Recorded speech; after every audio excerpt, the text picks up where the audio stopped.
예, 새해가 밝았습니다. 3일간의 신정 연휴 잘 쉬셨습니까?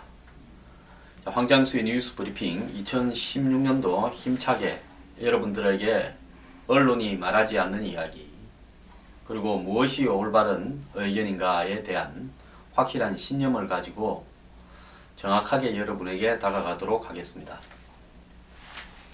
자, 새해 총선도 있습니다. 근데 새해 정치가 신정 연휴 기간부터 꼬였습니다. 김한길 전 새정년 대표는 탈당을 했고, 또 새해 자정을 넘기면서까지 이 선거구 획정에 대한 합의가 되지 못했습니다. 그래서 지금 있는 국회의원들은 과연 국회의원 자격을 가지고 있는가 하는 의문도 있습니다. 이 부분 이야기 나중에 좀 따져보고요. 일단 이 김한길 대표의 탈당과 그리고 안철수 신당의 약진, 이 부분을 대부분의 신문들이 연휴 기간에 띄웠습니다. 새해에는 이런저런 이 정치판의 여론조사가 많이 시작이 되었습니다. 특히 총선이 있다 보니까 정당 지지도, 또 대선 후보 지지도, 수도권 지지도, 호남 지지도, 이런저런 여론조사가 매우 많았는데, 그 여론조사의 핵심은 안철수가 매우 약진하고 있다, 안철수 신당이 약진하고 있다, 수도권에서 바람이 분다, 호남은 이미 안철수 신당에 넘어갔다, 그리고 새누리당과 안철수 신당이 수도권에서 다툴 것 같다. 정치판이 이 사각체제로 이렇게 바뀌고 있다. 어떻게 해서 사각체제냐? 결국 야권은 친노와 비노, 여권은 친박과 비박, 이렇게 바뀌어 가고 있다.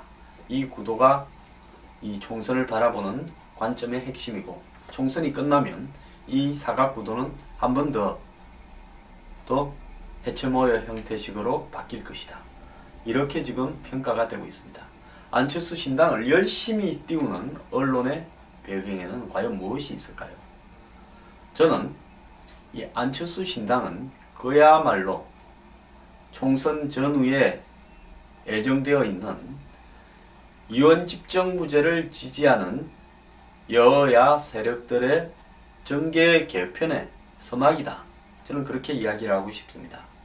즉, 야권에서는 비노, 그 다음에 여권에서는 비박, 이 두 세력이 이원 집정부제 개헌을 기치로 들고 결국은 하나의 정치 세력으로 모여들 것이다. 저는 그렇게 보고 있습니다. 그래서 지금은 정치의 혁신을 이야기하고 새 정치를 이야기하고 낡은 수구와 진보의 타파를 이야기하지만은 결국은 지금 여야당에서 패권을 상실한 비노 비박 세력들이 자신들의 정치적 생존을 위해서 개헌을 도모하는 그런 어떤 이 업무 속에서 현재 정계 개편이 진행되고 있고, 이런 정계 개편을 바라는 세력들이 우리나라에 많이 있습니다. 보수 언론 중에도 상당한 언론들이 정계 개편을 바라고요. 대한민국의 재계는 아예 그냥 대놓고 이원 집정부제 개헌을 바란다 라고 하는 사람들이 많이 있습니다. 자, 언론과 재계, 그리고 우리 사회의 상류 기득권 집단들이 개헌을 통해서 영원히 자신들이 정치권을 주무를 수 있는, 한마디로 카리스마 있는 권력의 핵심은 사라지고 권력이 여기저기 분산이 되고 여야가 혼재되어서 서로 나눔없는 이런 정치판을 통해서 이 상류 기득권 집단들의 이해관계가 쉽게 잘 관철되도록 하기 위한 업무들이 배경에 있습니다. 그래서 5년마다 대통령 선거를 통해서 정권이 바뀌고 그때마다 끈을 대야 되고 돈을 동원해야 되는 이런 불편한 이들이 한마디로 이원 집정부제 개헌으로 바뀌게 되면 굉장히 안전하게 정권을 자본이 관리할 수 있다. 더 나아가서 언론이 관리할 수 있다. 또 더 나아가서 자신들의 이해관계를 분산된 힘이 빠진 정권을 통해서 법이나 제도로서 쉽게 관철시킬 수 있다. 이것이 지금 정계 개편의 이면에 숨어있는 우리 사회의 기득권의 업무라고 봅니다. 이런 업무들이 결국은 안철수 신당이라는 행태를 통해서 관철되고 있다는 것이 제 생각입니다. 자, 오늘 아침 신문에 재밌는 일이 하나 있었습니다. 주말에 하얏트 호텔로 은밀히 들어간 사람은 해가지고 한쪽에서는 윤여준 씨와 이상돈 씨가 만나고 다른 한쪽에서는 문병호 건노갑 동교동계가 만나고 있었다는 겁니다. 자, 한국 최고급 특급 호텔에서 곳곳에 안철수 신당을 도모하는 세력들이 만나고 있습니다. 과연 이것이 새로운 정치의 올바른 모습일까요?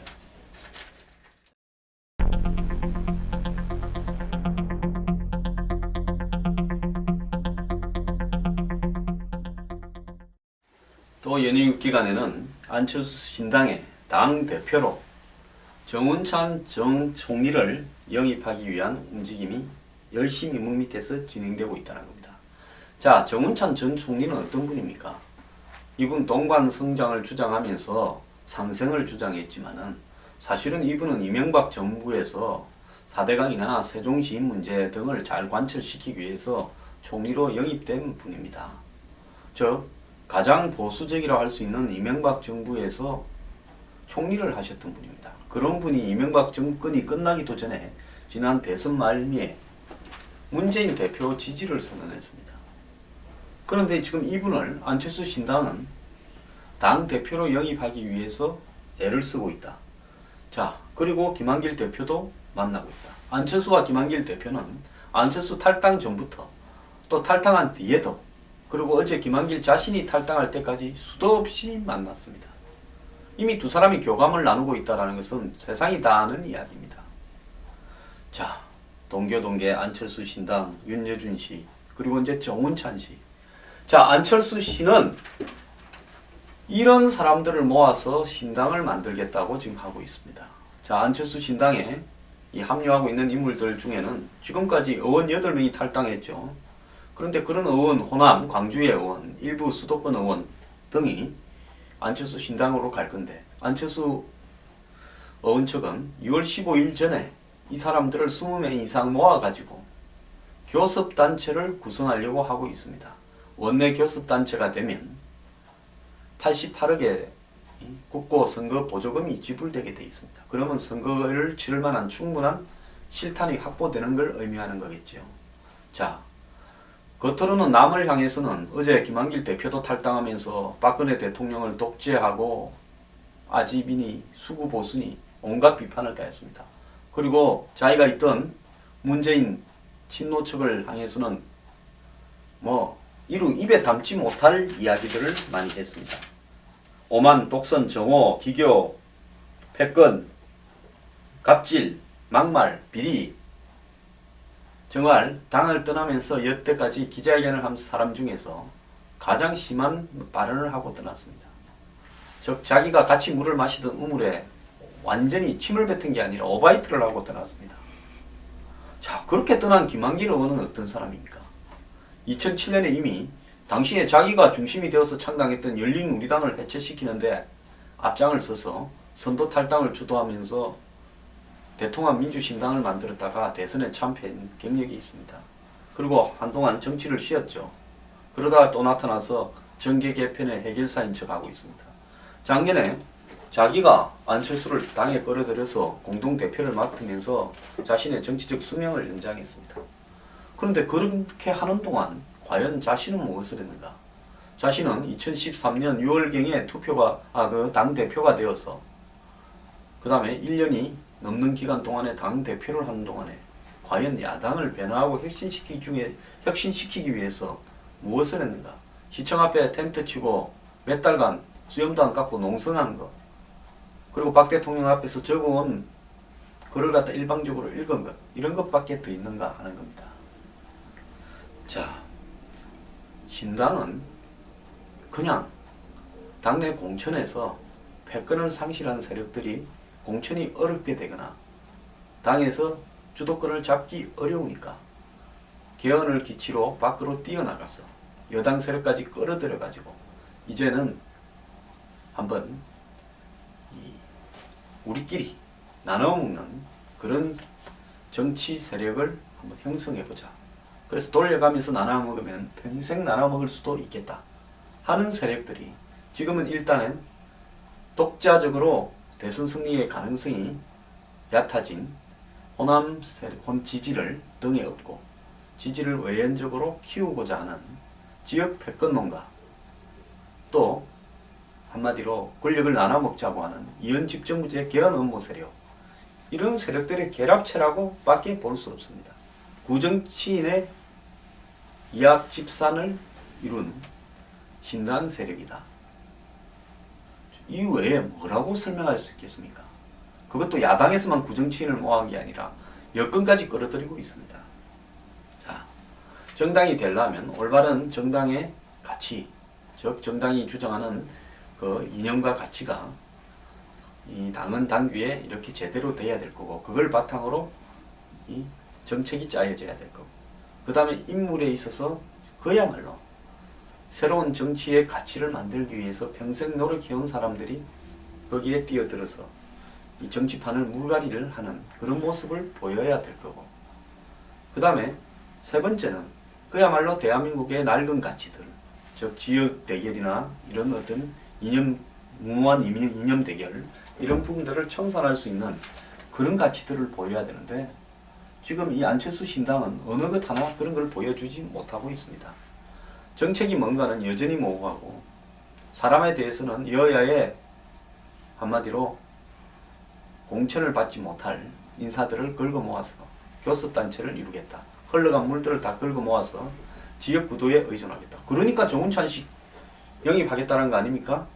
지금 안철수 신당이, 안철수는 고향은 부산이고 지지는 호남에서 지금 더민주를 능가하고 있으니까 됐는데, 충청도가 지금 어떤 접근이 잘 되지 않아서 지지가 났습니다. 그러니까 충청도 출신 윤여준과 충청도 출신 정운찬을 끌어들여가지고 충청도 지지 높이겠다는 거 아닙니까? 그리고 또 뭐 있습니까? 호남에 있어서 일단 광주 전남 원도를 빼와서 호남에 있어서 텃밭을 공고해야 되겠다. 더민주에서 호남 텃밭을 가져와야 되겠다라는 지역 패권 구도, 즉 호남의 헤게모니 구도를 장악하는 데 집중하고 있지 않습니까? 자, 어떤 분은 저한테 이야기합니다. 지금 중요한 것은 친노나 좌파 세력이 더 중요하지 어떻게 안철수 신당을 황 소장은 그렇게 집중적으로 공격을 하느냐. 저는요, 대한민국 정치를 맑게 하는데 제가 어떤 정치적 고려를 할 필요가 없습니다. 제가 무슨 청와대 정무수석입니까? 새누리당의 무슨 정책조정위원장입니까? 저는 새누리당 좋아라고 이런 이야기 하는 거 아닙니다. 저는 대한민국의 정치가 좀 더 맑아지기 위해서는 적어도 새 정치를 주장하는 세력은 헌정치보다는 더 나아야 된다는 건데, 헌정치보다도 더 못한 사람들이 새 정치를 주장하는 위선을 타파하겠다는 겁니다. 제가 새누리당을 비판하지 않습니까? 더민주 친노를 비판하지 않습니까? 누구보다도 열심히 비판합니다. 제 방송을 들으시는 분은요, 그런 한마디로 누가 이롭고 누가 이롭고, 제가 새누리당 유리하라고 이런 방송하는 거 아닙니다. 저는 보수도 개혁되고 혁신되고 싹 갈아치워야 된다고 생각하는 사람입니다. 그런 저한테 정치적인 꼼수를 다 충고하려고 하지 마십시오. 저는 안철수 씨가 새정치라는 말을 안 쓸 때까지, 그리고 안철수 씨가 주식을 팔고 정치에 올인할 때까지 제 주장을 계속할 겁니다. 안철수 문재인이 이렇게 경쟁을 하는데요, 그 경쟁은 긍정적으로 가야 야권도 잘 되고 국민도 잘 됩니다. 그런데 지금 보이는 모습은 태형적 경쟁으로 가는 것 같습니다. 새누리당이 보이는 모습도 별로 긍정적이지 않습니다.